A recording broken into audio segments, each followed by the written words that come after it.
एक समोसे वाली समोसे की चाट को ठेले पर रखकर बेचा करती थी क्योंकि उसके पास दुकान के पैसे नहीं थे, पर वो समोसे बहुत अच्छे बनाती थी। एक दिन वो सुबह से धूप में खड़ी थी पर उसका एक भी समोसा नहीं बिका था।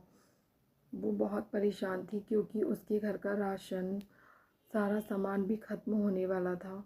और तभी वहाँ एक औरत आ जाती है। समोसे की खुशबू को सूंघकर वो उसके ठेले पर आती है और पूछती है कि एक समोसा कितने का है, और अपने लिए 2 समोसे लेकर खाने लगती है। खाने के बाद वो उसको पैसे देकर चली जाती है और फिर वो बेचारी समोसे वाली इतना सब्र कर लेती है कि कम से कम उसके 2 समोसे तो बिक ही गए हैं। फिर वो समोसे वाली सोचने लगती है कि जितने पैसे मैंने 2 समोसे बेचकर कमाए हैं उनमें से 2 वक्त का खाना भी मुश्किल है। अब मैं क्या करूं? और वो ये सोचकर बहुत देर तक ठेला लगाती है पर उसकी बहुत देर तक बिक्री नहीं होती। फिर वो अपने घर को चली जाती है और ये सोचती रहती है कि अपने बेटे की स्कूल की फ़ीस भी भरनी है। पर वो घर जाती है और अपने बेटे की मासूम बातों का उसके पास कोई भी जवाब देने को नहीं था। वो बेचारी उससे इधर उधर की बातें करने लग जाती है जिससे उसके बेटे का ध्यान भटक जाए। वो अकेले स्कूल टीचर की बात भूल जाए और फ़ीस भरने के लिए ना बोले। वो बहुत डरती है पर उसका बेटा बहुत मासूम था। उसे बिल्कुल भी समझ में नहीं आ रहा था कि क्या कहना है और क्या नहीं कहना है। फिर वो अपनी माँ से ये बात पूछता है कि माँ को समझ नहीं आ रहा था कि आखिर वो अपने नादान बेटे से क्या कहकर बहाना बनाए।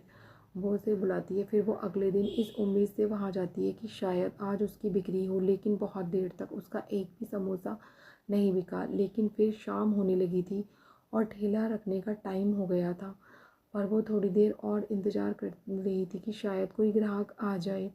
फिर उसके पास एक आदमी आता है और वो कहता है कि मैं समोसे का ऑर्डर देना चाहता हूँ, क्या आप जन्मदिन की पार्टी के लिए 200 समोसों का ऑर्डर पूरा कर सकती हैं? वो बहुत खुश हो जाती है और कहने लगती है, हाँ साहब, मैं ऑर्डर पूरा कर दूँगी। आपका बहुत बहुत धन्यवाद जो आपने मुझे इस ऑर्डर के लायक समझा। मैं पूरा कर दूँगी इस ऑर्डर को अपनी जी जान लगाकर। वो आदमी कहता है, अरे क्यों धन्यवाद बोलती हो आप, मेरा काम ही तो है, मैंने तुमसे ऑर्डर पूरा करने के लिए कहा, इसमें धन्यवाद कैसा, बस मेरी नाक मत कटवाना।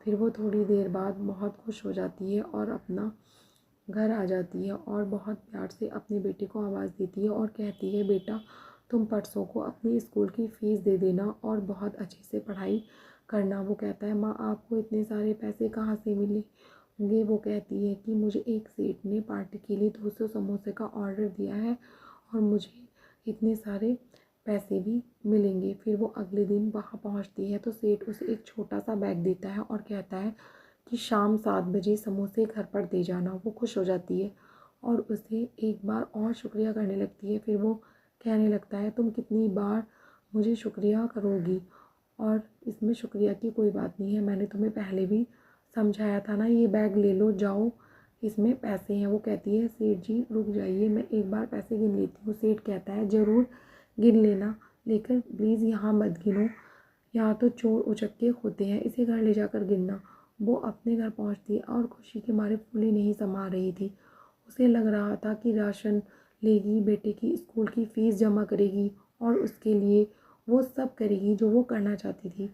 पर उसे क्या पता था कि यह बैग खाली है, अंदर तो कुछ भी नहीं है, नोट नहीं है। बेटा बहुत उदास हो जाता है और वो भी परेशान हो जाता है। जब वो कुछ दिन बाद अपने समोसे बेचने को जाती है तो वही सेठ वहाँ खड़ा होता है। वो कहता है, तुम पिछले दिनों से कहाँ थी? मैंने तुम्हें बहुत ढूंढा। जब से मैंने तुम्हारे पैसे अपनी बेटी के जन्मदिन के लिए समोसे लेकर नहीं दिए, तभी से हमारे घर में बहुत बुरा हो रहा है। मेरी बेटी का एक्सीडेंट भी हो गया है। वो कहने लगता है कि मैं अब समझ गया हूँ कि किसी भी गरीब के पैसे कभी भी नहीं मारने चाहिए, वरना बहुत बड़ा अनर्थ हो जाता है। समोसे वाली पैसे लेने के लिए मना करती है और कहती है, तुम ही रखो, तुम्हारी बेटी के इलाज के काम आएंगे। लेकिन वो कहता है, प्लीज़ ये रख लो, प्लीज़ मेरी बेटी के लिए दुआ करना। और कहने लगता है कि हम कभी भी किसी के पैसे या कोई चीज़ छीन कर खुश नहीं रह सकते, वो कहीं ना कहीं हमसे वसूल ही लिए जाते हैं।